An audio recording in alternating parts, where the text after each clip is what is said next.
They took Opryland from me, so I'm going to bring it back. That's Nashville native and comic Nate Bargatze speaking earlier this year in an exclusive interview with our Lydia Fielder. Now, fast forward to this week, 9 months later, when he announced a partnership to bring his dream to life. I was able to interview the head of the company now designing 2 different theme parks here in Nashville. We got married on Friday the 13th.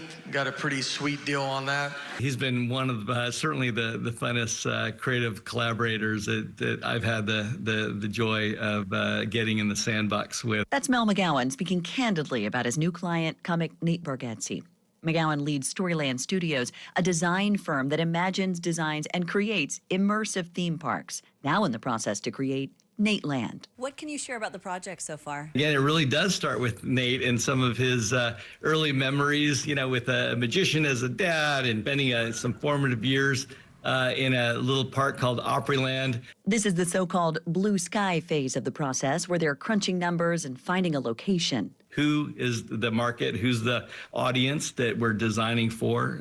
You know, what percentage of those are locals versus driving an hour or more? The results will go into a feasibility study coming out within a few months. One consideration will be how Nashville will handle potentially 2 theme parks. In 2021, the firm released designs for another billion-dollar park in Nashville called Storyville Gardens.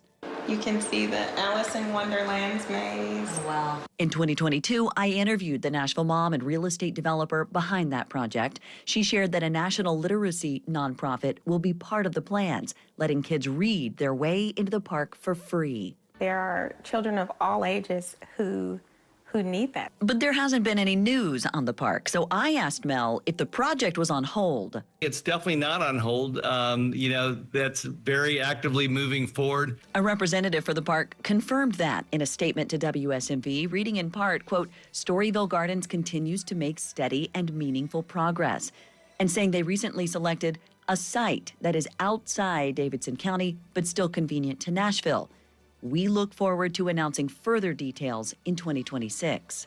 We're very specific in terms of really trying to identify that neither one of these are what I would call traditional, especially regional ride-based theme parks.